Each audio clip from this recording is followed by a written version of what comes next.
Welcome to this lesson of Advanced Higher Maths, which is 2.3 Related Rates of Change. Now, after this video, you will be able to solve much more complex geometric problems, which involve things changing, which you'll understand better with examples once we start the lesson. For example, if a sphere had a radius increasing, then you would be able to relate how this radius increases to the rate of change of the volume. Or maybe if water was being poured into some place at a certain rate, maybe a more funky shape like a cone, you would be able to calculate at what rate the water level is rising if you know the rate of the volume rising. So things similar to that. So let's see what we mean by related rates. What we mean is when something is related to something else, pretty obviously. So say for example, the volume of a sphere, which is equal to, of course, 4 over 3 pi r cubed. So this means that the volume of a sphere is related to its radius, right? It's related with the coefficient 4 over 3 pi, and the radius is to the power of 3. And many other things. Quite often volume with radius, height, length, breadth, things like that, in geometry. And you could also say that the radius is related to the volume, right? In fact, you could rearrange this equation to isolate the radius. So let's look at the sort of steps to answer a related rates problem. So the first step is to write down the equation that you need, right? So for example, if it was a volume of a sphere relating to radius, right, you would write v equals 4 over 3 pi r cubed. So write equation, example v equals 4 over 3 pi r cubed. Then the second step is to differentiate both sides with respect to time. Differentiate both sides with respect to time, and then just solve by plugging in the values that you're given. So pretty simple for the more basic problems. Then sometimes it might be a bit trickier to find the relation between both sides, or maybe finding the derivative. So let's look at an example using the sphere, because we have the equation here, we might as well. So let's say that the radius of a sphere, or centimeters, is increasing at a constant rate of 1.5 centimeters per second. Now, to write this in a more compact way, we can write it as dr over dt is equal to 1.5 centimeters per second. And then we are told to find the rate at which the volume of the sphere is increasing when the radius is equal to 3 centimeters. So when r equals 3, we need to find dv over dt, and this is a sphere. So it's good to write down all the information you're given like this. So let's look at step 1, writing down our equation. So the equation is v equals 4 over 3 pi r cubed. And now if we differentiate both sides with respect to t, so this side is just dv over dt, and it's equal to the derivative of this with respect to r times dr over dt, right? Because these cancel, and so we're left with just d over dt of this here. And this is the way to go because we know what dr over dt is, and then differentiating this with respect to r is obviously the way to go because it contains r but not t. So this is equal to, this differentiated with respect to r is just 4 pi r squared, right? Because we're putting the power here and reducing it by 1. And then it's times dr over dt. Alright, so dv over dt is equal to 4 pi r squared times dr over dt.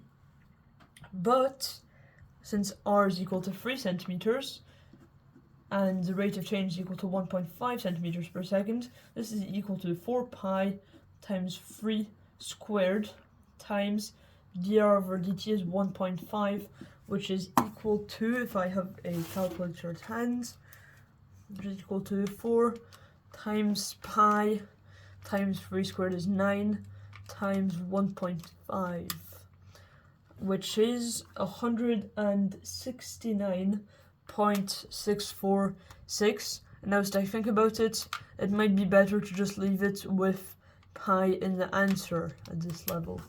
So it's equal to 54 pi, and then units are quite important since it's volume changing with time, so it's centimeters cubed because everything else was in centimeters per second. So the rate of change of the volume of the sphere with respect to time when the radius of the sphere is equal to 3 centimeters, I forgot to put the units here, and the rate of change of the radius is equal to 1.5 centimeters per second, is 54 pi centimeters cubed per second. So, let's look at a slightly trickier question. Let's say that the funnel, there's a funnel, right? Let me make space. A funnel is in the shape of an inverted cone. So let's draw that sort of inverted cone. In fact, that's rubbish. This inverted cone, like so. And it's 25 centimeters deep. So this measurement here is 25 centimeters. And it has a diameter of 40 centimeters. So this measurement here is 40 centimeters. Water is flowing out of the funnel at a constant rate of 16 centimeters cubed. So we can imagine that would be through a little hole at the bottom or something. So we can write that as dV over dt is equal to minus 16 centimeters cubed per second, right? Because it's emptying the funnel. In fact, it makes sense, it's a funnel, so there is going to be a hole at the bottom. So yeah, it's emptying, so it's negative. Find the rate of change of the water level, so the water level being the height of the water in the funnel, when the depth of the water in the funnel is 15 centimeters. So let's call the depth d, it's equal to 15 centimeters. So, how are we going to solve this? Press pause and have a go if you want. So, what we are trying to find is, if we think about it, dh over dt, right? Like I'm going to call this h instead. This is h. And we're trying to find dh over dt, okay? So dh over dt is equal to question mark. And what we know is dv over dt. So we want something that relates height to volume. And so how are we going to do this? Well, the equation for the volume of a cone is 1/3 pi r squared h, right? But we need to link the radius to our height. And we know that the height, at the moment the question is being done, is 15 centimeters. So we can use a bit of triangle work to see that here we have a right angle triangle, and here we have a similar right angle triangle here. And we know that this is 20, like this measurement here, because the full thing is 40, so this is 20. And we know that the full height is 25, and that this small part here is 15 centimeters. And so we need to find this radius here. But by the fact that these two triangles are similar, we know that 20 over 25 is equal to r over 15, which means that r equals 12 if you use a calculator. So the radius at the point of the question is equal to 12 centimeters. So the radius at the point of the question is, so to say, constant, right? Because at this instant it's constant, and the question doesn't depend on it solely, which means that v is equal to 1/3 pi times 12 squared, so times 144 h, which is equal to, so 144 over 3 is 88, I believe. Sorry, not 88, sorry, what am I saying?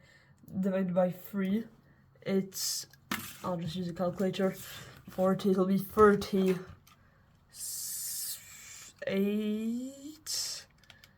it's stressful, see, when you're 48, sorry is what I meant, 48 pi h, it's stressful to do mental maths while having an audience. So, 48 pi h is the volume, but we want to have h on its own, dh over dt is what we're looking for, right? So we're gonna actually plug in the values first, and then we'll isolate dh over dt.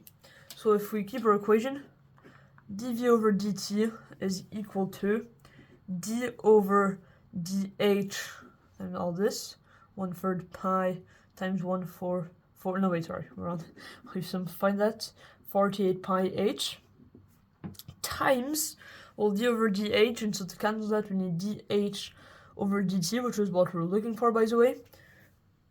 So now if we take the derivative, very simple, the derivative of this is just equal to, of course, 48 pi, because the variable to the power of 1, 48 pi dh over dt, which means that dh over dt times the 48 pi is equal to negative 16, right?